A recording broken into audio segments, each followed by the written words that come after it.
my God, that looks insane. Tonight for dinner, we are having lasagna. Let me show you how I do it. Okay, so to start off, I'm making a pretty simple meat sauce. You guys could go ahead and use a jar sauce if you want to, but for things like this, I prefer to make my own.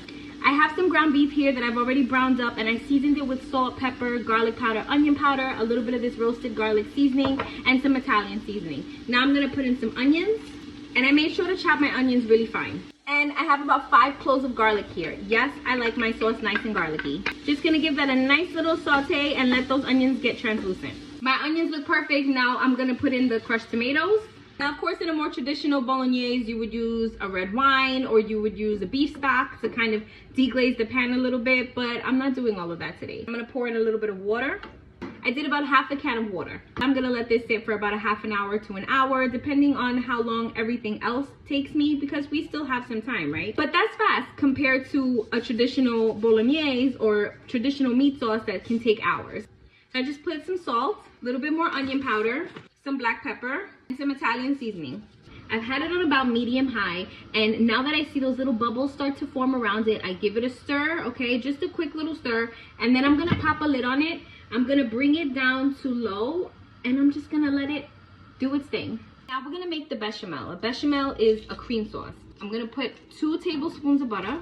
Once my butter is nice and melted, I have 2 tablespoons of flour. I'm gonna mix that in there. Make sure that flour gets nice and cooked out. In here I have a cup of heavy cream and a cup of milk. You could definitely do half and half. You can do all whole milk. You can do all heavy cream. The world is your oyster. Go ahead and do whatever you want. I'm gonna pour it in slowly and whisking it in as it goes.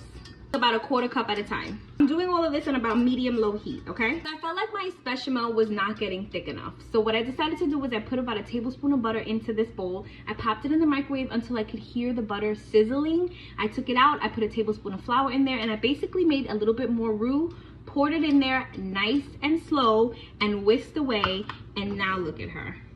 She is silky and creamy and delicious. That is the consistency that you're looking for with your bechamel. Now let's season her up. A little bit of salt, some of this roasted garlic seasoning. Y'all already know how I feel about this. A good amount of black pepper and some Italian seasoning. Now we're gonna cut the heat and we're gonna add some Parmesan cheese. Parmesan cheese, you always measure with your heart, okay? Look at how thick and creamy and absolutely delicious.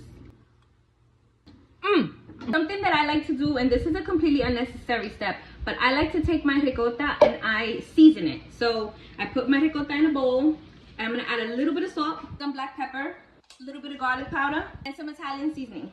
Please keep in mind that this lasagna that I'm making today is absolutely my way of making it. I mean, everybody has their own version, so this is just how I like to do it. I'm gonna take some Parmesan cheese. You could use pecorino too. I have a little bit of fresh chopped parsley here. I'm just gonna throw a little bit of that in. And now we're gonna set all of this to the side because it's time to assemble. I know you guys didn't think I was using a real pan. Hello? Not around here, partner. Not around here.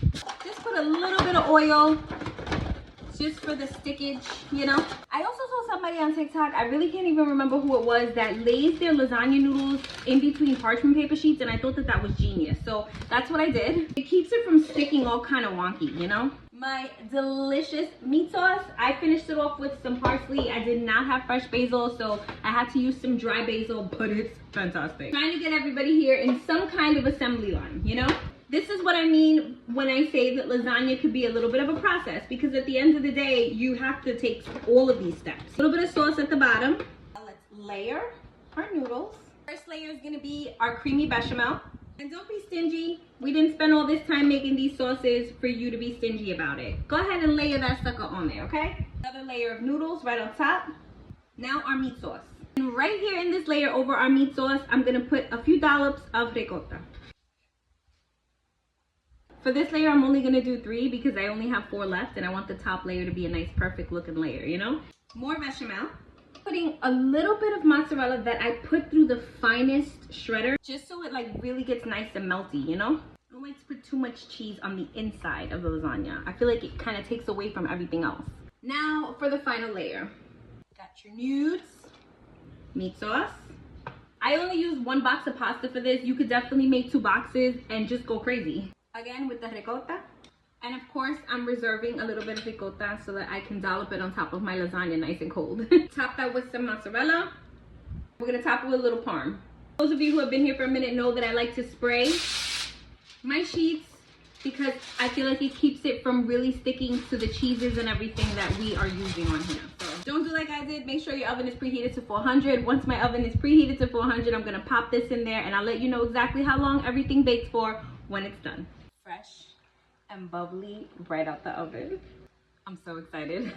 Some fresh parsley. As much as I want to dig into this right now, I can't do that. We have to let this sit and reset itself for at least 15 to 20 minutes and then we can dig in. She was in the oven on 400 for 40 minutes and then I bumped the heat up to 475 and left her in there for another 15 minutes. Now I'm just gonna put that same piece of aluminum foil right over top and let her sit for a few. In the meantime, I'm just gonna throw together one of these bag salads that we can have with her. It's all about balance, baby. So it's been sitting for about 15 minutes and I'm getting impatient. I want to cut into it, so let's do it. Don't judge me by my first cut. The first cut is never great. Can you guys see the inside of that? Okay. I like to put a nice little dollop of nice cold ricotta right in the middle. Little bit of parm and some fresh parsley. I unfortunately have not had fresh basil this entire time, so I haven't been able to add fresh basil to anything, but if you have fresh basil, I highly recommend. And there she is. I am so ready to taste this. Look at that. Oh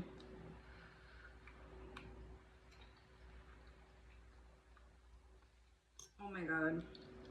I have no words. I have no words. So good.